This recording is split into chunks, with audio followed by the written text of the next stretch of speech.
Hi hello. അപ്പോൾ നമ്മളിപ്പോൾ നോക്കാൻ പോകുന്നത് എന്താണെന്ന് വെച്ചിട്ടുണ്ടെങ്കിൽ ഐഫോണിൽ എങ്ങനെ നമുക്ക് വീഡിയോ ടെലഗ്രാമിൽ നിന്ന് ഡൗൺലോഡ് ചെയ്ത് വീഡിയോ ഫയൽസ് കാണാമെന്നുള്ളതാണ്. അപ്പോൾ VLC പ്ലെയർ ഫോർ ഐഫോൺ നമ്മൾ ടൈപ്പ് ചെയ്യുക, VLC മീഡിയ പ്ലെയർ ഡൗൺലോഡ് ചെയ്യുക. നമുക്ക് VLC മീഡിയ പ്ലെയറിലൂടെ ആ ഫയൽസ് നമുക്ക് ആക്സസ് ചെയ്യാൻ പറ്റും, നമുക്ക് വീഡിയോ കാണാൻ പറ്റുന്നതായിരിക്കും.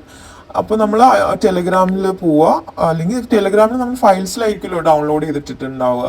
അപ്പോൾ അത് പോവുക, ഡോണ്ട് അലോ ഓർ അലോ കൊടുക്കുക. അപ്പോൾ നമുക്ക് ഡൺ അടിക്കുക.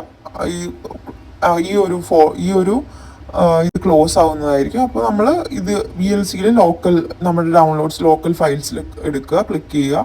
നമ്മൾ തേരി ബാത്തോമേ ആ മൂവിയാണ് ഞാൻ ഡൗൺലോഡ് ചെയ്തത്. അപ്പോൾ അത് വന്നു നമുക്കിതിൽ പ്ലേ ആവുന്നതാണ്. അപ്പോൾ നമ്മൾ മൂവി പ്ലേ ചെയ്യാം.